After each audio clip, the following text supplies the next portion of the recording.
Жақында әулетіміздің өмірден өткен үлкендерінің әруағына Құран бағыштап ағайынға ас берген едік. Осы жолы табақ тартуға аса мән бердім. Кімге қандай жілік қою керегін, оның қаншалықты маңызы бар екендігін ұқтым.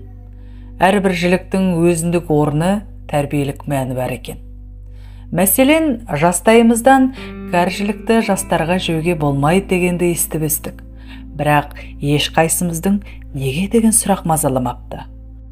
Оны кімнің жегеніне де назар аудармаппыз. Тіпті кімге тартылатын кәделі сый екеніне қызықпаппыз. Кешегі жиында енем келгенше етті реттей қояйын деген асығыстықпен кәрі жілікті үлкен кісілерге тартылып жатқан бірінші астауға салдым. Оны сырттай бақылап отырған енемнің үлкен абысыны жүгіріп келіп етті өзінің реттейтінін айтты. Бір жерден қателескенім анық. Көз жазбай қарап тұрдым. Табақ тартуды білмейтінімді, қиын болмаса әр жілікті өз атауымен атап, кімдерге берілетінін айтсаңыз деп өтіндім. Апам да қарсы болмады. Білмейтініңді мойындағаның, білуге құмартқаныңның өзі үлкен қадам. Табақ тартуға жастық етпейсіңдер, білгендерің өздеріңе жақсы, деді. Сөйтті де менің салған сүйегімді алып, оның кәрі жілік екенін, өзінің қасиеті бар екенін айтты. Мұны естіген қызметтегі келіндердің бәрі де жиыла қалып, апамыздың аузына қарадық. Қазанға ет салғанда алдымен бісміллә деп кәрі жіліктен бастап салады. Себебі кәрі жілік еттің бәрін ұстап тұратын қасиетке ие. Оны шақпайды, құда табаққа салмайды, қонаққа, бөтен, жат адамға емес, керісінше үй иесіне немесе ағайынға береді. Өйткені кәрі жілікте шаңырақтың құты бар деп ырымдайды. Сонымен қатар өсіп келе жатқан қыз балаға оң жақта отырып қаласың деп ұстатпаса, сүр бойдақ боласың деген сенім бойынша бойдақ жігітке де бермейді. Баяғыда атам марқұм кәрі жілікті өзі мүжіп, тазалап қоятын. Сөйтіп, мал жанымның амандығы үшін деп босағаға байлайтын. Өз шаңырағыңда сойылған малдың кәрі жілігін ешкімге бермеңдер. Әкелерің мүжіген соң босағаға байлаңдар. Сонда үйдің береке ынтымағы, құты мен ырысы өз шаңырақтарыңда мәңгі тұрақтайды деп айтып отыратын.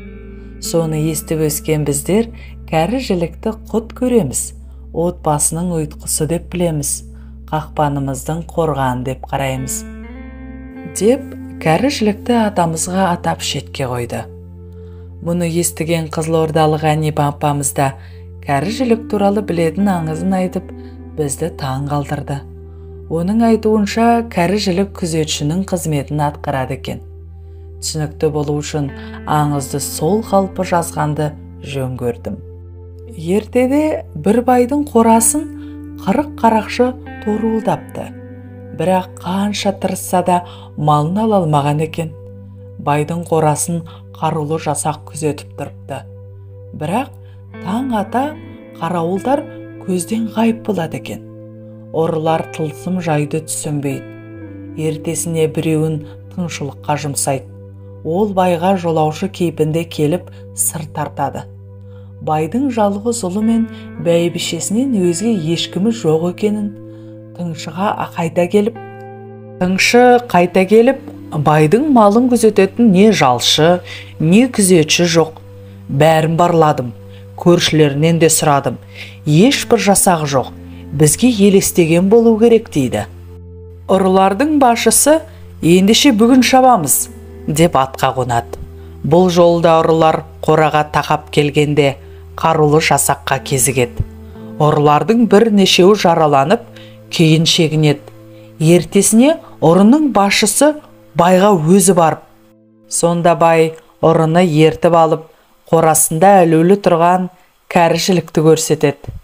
Әкем марқұм дүниеден өтерде, кәрі жілік көрсең, қораңа байла, малыңа қорған болады деуші еді.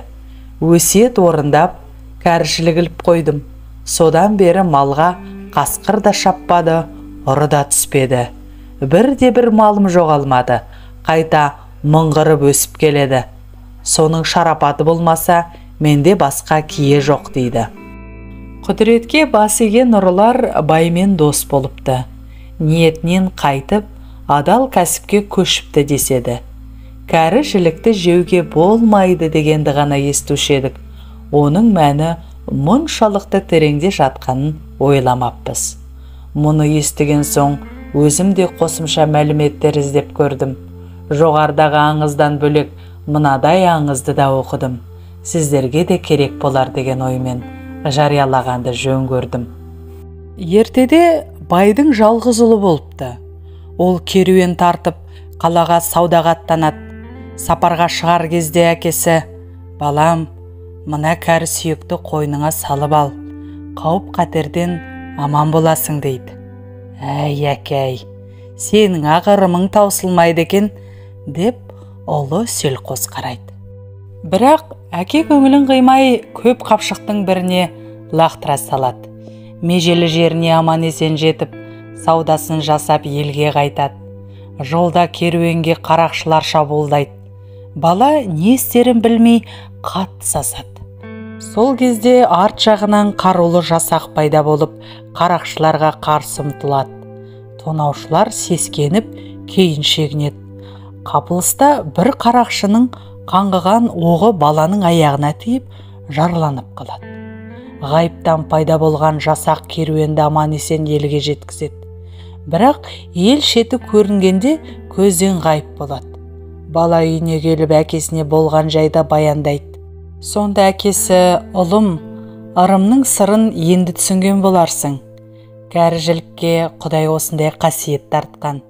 Сен балалық қылып, кәріжілікті көп қапшықтың біріне салып алдың. Сонда да керуенің ғайып-ерен 40 шілтеннің шылауында болды. Егер ықыласың күшті болғанда, жебе де дармас еді» деген екен. Осыдан бастап ел аузында кәрі жілік ер жігітті 40 жолдан қағады деген сөз қалыпты. Жазып алған Ләззат Ахметова, Ернұр.kz порталынан.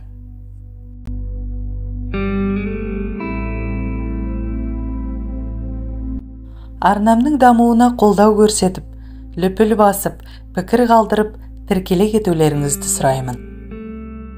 Келесі шығарма сіздер үшін.